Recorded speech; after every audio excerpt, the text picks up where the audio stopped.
So former President Bush, went after. So he did a speech at the Pittsburgh, Pennsylvania thing, and look, it was good. Whatever.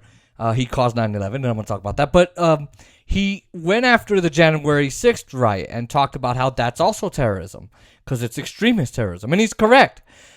But he also went after. So Trump actually went after him and lashed out. Finally, again, the last time he did that was in the campaign to go after Jeb Bush. You know, hey, your dad started, or your brother started these wars. He did this. So Trump, I'm not going to read the quote because I really don't want to read what Trump has to say. He's irrelevant to me. He's not president.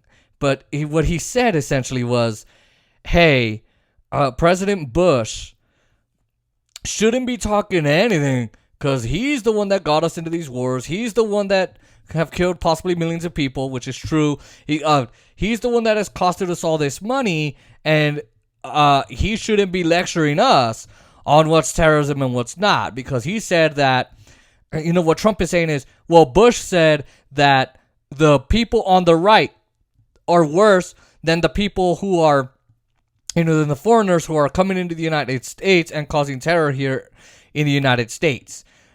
And look, and all of that, when we all know that, you know, this is false. Now, here's where I think Trump is right and where he's wrong. So he's wrong on the January 6th thing. So I'll explain it this way. The January 6th riot, yes, happened because Trump said, oh my God, the election is stolen. We got a problem. Perfect, beautiful, fantastic. I always have to do that because that's all he says. Okay? Essentially, what he's saying here is, you know, that white domestic terrorism, right-wing domestic terrorism doesn't exist. And that it's not a problem. When we all know damn well it is a problem. He inspired a lot of it when he said, hey, you guys need to come down here. You need to take over the Capitol and you need to fix this election. Even though the election wasn't stolen. You know, my dad, he's a right-wing Republican hack.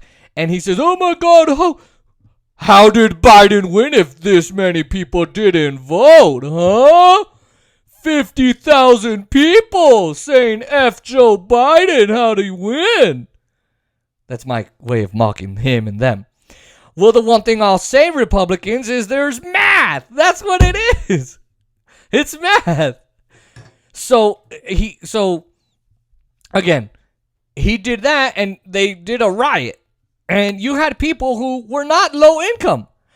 Jenna Ryan, I had videos on here during that time from Access Hollywood talking about people like Jenna Ryan, who had a real estate firm. She was a real estate broker. She's like, drain the swamp, man. And she's coming on a private jet to Washington, or going on a private jet to Washington, D.C. You can't afford a private jet if you're not wealthy. You can't afford that private jet. So to say that, oh my God, we're draining the swamp. So anyway, but then there's the other part, which is you did have people who were low income. Why do we have people who are low income in the United States? It is because in the United States, you have people who can't earn a decent living wage. I can't speak. It's my Spanish accent getting in the way. Just an interview about that, by the way. And you know, people earning $7.25.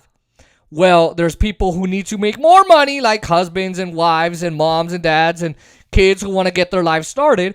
And because of the low wages, the high cost of living, there's people who take on credit card debt and loan debt and all of that. They go bankrupt.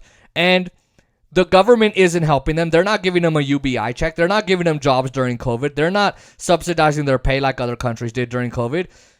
And so these people felt like, oh my God, there's nothing else I can do. Fine, I'm going to go ahead and do this. They're low income. Do you think if they had gotten their third $2,000 check or their third $1,000 check, you think they would have done that? No! Hell no! At all! Why? Because you're helping them pay their damn bills. You're helping them. So that's where Trump is right in a way, where he's like, hey, you know, Bush did this, and hey, they were trying to help their country, but in the wrong way, where it's like, let's go start writing Congress to try and right the wrong of an election loss. when there was no election lost. Ripoff. It wasn't a ripoff. Trump knew that, I bet, but now he probably believes it because he said it so many times. You know the saying: you say a lie so many times you start to believe it. Something that isn't true, and he starts to believe it. But where he is right is on Bush. Bush shouldn't be talking. Bush, you're the one who did all that crap. You got us into the damn Middle East. You got rid of habeas corpus. You ripped up the Constitution.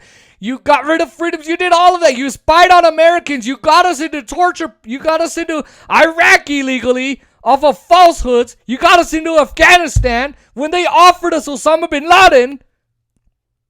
You ordered a torture program. You shouldn't be talking. What are you doing? You shouldn't be talking. That's the last thing Bush should be doing.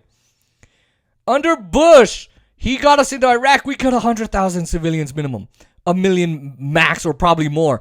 He started those wars where we spent $2 trillion in Afghanistan, and we're going to spend $6 trillion more dollars. Up to $6 trillion. So $4 trillion out of our money every year is going to Afghanistan. Why? Because they didn't take Osama bin Laden when Afghanistan offered them.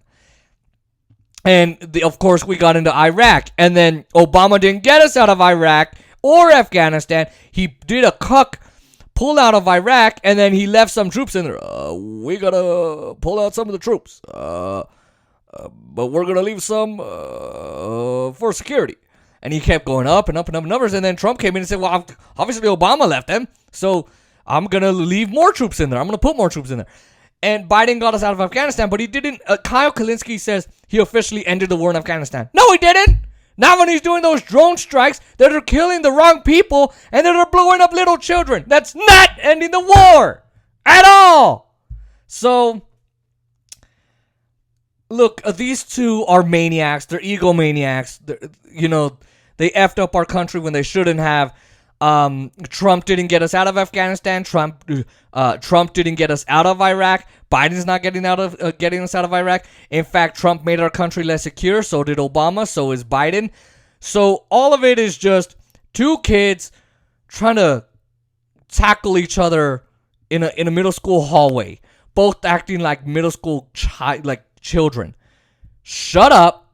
You guys caused massive problems, and yes, right-wing domestic terrorism is a problem, but so is all the lies that Bush, he's trying to come out and so these guys are terrorists. The one thing I'll say and the liberals are loving him. Bush got us into all those wars, did the subprime mortgage crisis and the Great Recession.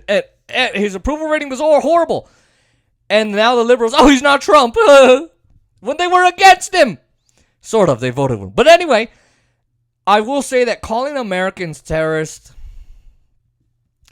not a good idea. That's not being very uniting. And I would call Bush the terrorist. I would call Obama the terrorist. I would call Trump the terrorist. Bush is the extremist. So, oh man, these kids fighting like they're in fucking kindergarten, man. Just stop.